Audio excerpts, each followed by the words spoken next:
All right, all right. Okay. Hi, you're watching Dante's Boxing Nation. Well, it looks like Terrence Crawford, he finally took the gloves off when it comes to Gervonta Tank Davis, because he didn't hold nothing back in this last post he put up on Twitter. Gervonta Tank Davis, he wanted to have a conversation about money, and Terrence Crawford, he obliged him. This is what Crawford said. I remember being left out. That's why when they let me in, I crashed the party. First thing a dumb rich person say to another rich person is, I got more money than you.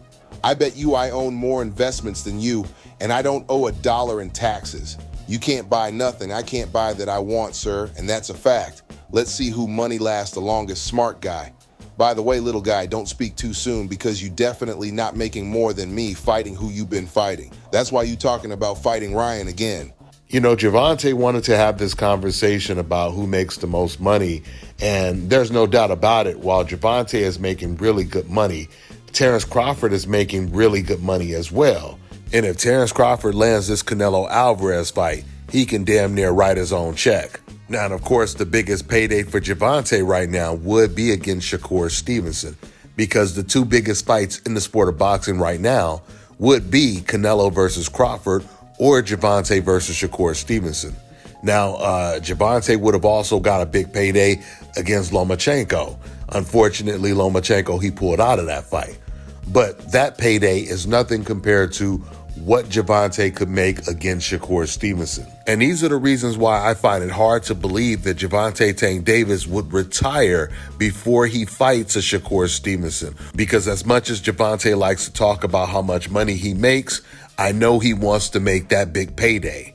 Now, he also talked about possibly fighting against Ryan Garcia in a rematch, and I don't see that fight happening, because not only did Gervonta already say he didn't like the way he felt at 140, but you got Ryan Garcia saying he's never going to do VADA testing again, and we know he can't even come down to 140.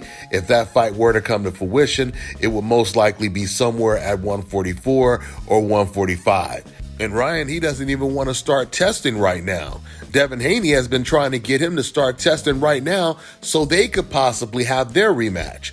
And Ryan Garcia does not want to start testing right now, which is the reason why it should be mandated that whenever someone tests positive for PEDs, they should be forced to do year-round testing from the day they get suspended, and they should be the ones to have to pay for it. Now, with that being said, I truly don't understand why Gervonta decided to go after Turki Al-Sheikh and Terrence Crawford. All Terrence Crawford wants to do is fight against Canelo Alvarez. It was never anything personal towards Gervonta Tank Davis. In fact, before they start going back and forth, I thought that Gervonta would be happy for Terrence Crawford. Now, Gervonta, he did put out a post kind of implying that he felt that maybe Crawford is just in over his head. You know, he's at too much of a weight deficit. Gervonta said, if it go bad, I will never put my head down for no man. After every storm, the sun will rise.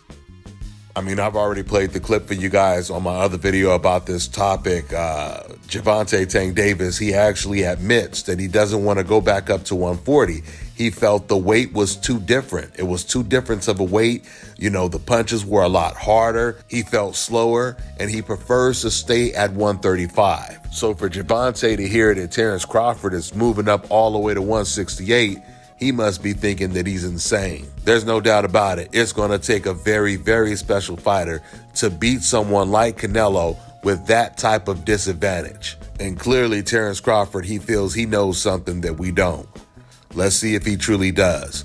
That's all I got for now, guys. I'm on to the next one.